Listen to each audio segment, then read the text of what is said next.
All right, so it's another hot and muggy morning here in North Carolina, and we're gonna get the fuel filter changed out on my 2024 GMC Sierra with the L5P Duramax in it. And this has been done before on multiple videos, but let me show you what we got here. Crawl up under the truck right around the passenger door and driver's door split, and you come right under, right in front of your fuel tank. You'll see the canister for the fuel filter. So this has been done, like I said, in multiple videos, so this is nothing new. I'm not really teaching you anything, but I hope that this will save you the trouble that it took me. I've had probably 10 trips back and forth from this creeper to my toolbox, so I'm going to give you the exact sizes, so hopefully it'll save you some time. So you'll need a T40 hex that'll fit right here.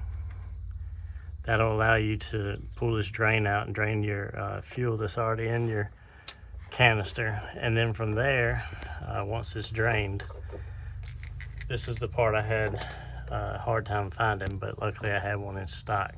So you'll need a 36 millimeter socket. Will fit right on here.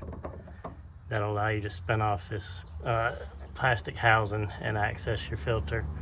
I opted for Torx diesel fuel filters. It's the first time I've done this. Truck's sitting at right around 16 or 17,000 miles. Probably should have done this earlier, but got a big trip planned coming up and I wanted to go ahead and get this done before there. Should be a pretty simple process, so let me start draining everything and we'll go from there. So I might have told you wrong. That center drain, I think, is just a fuel water separator drain to let you drain the water in between fills. So right now I've just got this, the whole housing barely cracked, just to allow the fuel to leak out before I spin it completely off. So now that we've got that off, you can see a huge difference between the filter that was on there and the new filter. Torx filters come with new O-rings that we can put around the housing itself, and then there's a small one for, there's a kind of a small pickup tube that goes down into this. There's a O-ring for that as well. So it's a pretty simple process. Just lifts right out, the new one pops in, and we'll put it all back together. All right, so we have the new canister ready to go in. It just pops in place. Got the new O-ring on there. I mentioned there was a small pickup tube. That's this right here, and here's the small O-ring that it comes with to go right back on there. Sorry, trying to do this one-handed.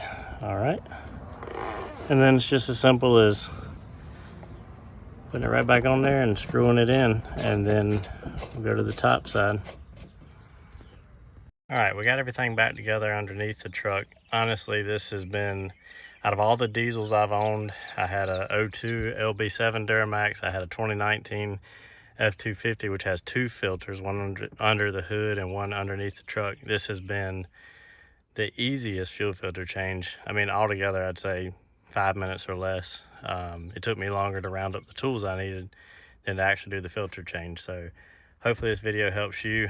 Now what we're gonna do, now that we got everything together back underneath, just come in the truck, press and hold the start button, but don't put your foot on the brake. And once the accessory comes on, I can hear it filling underneath.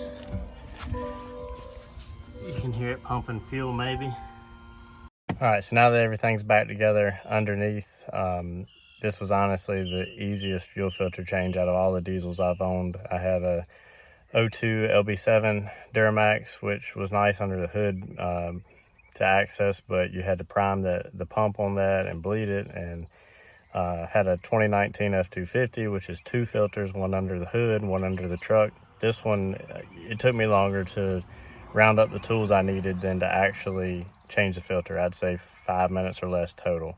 So now that we're back in the truck, what we want to do is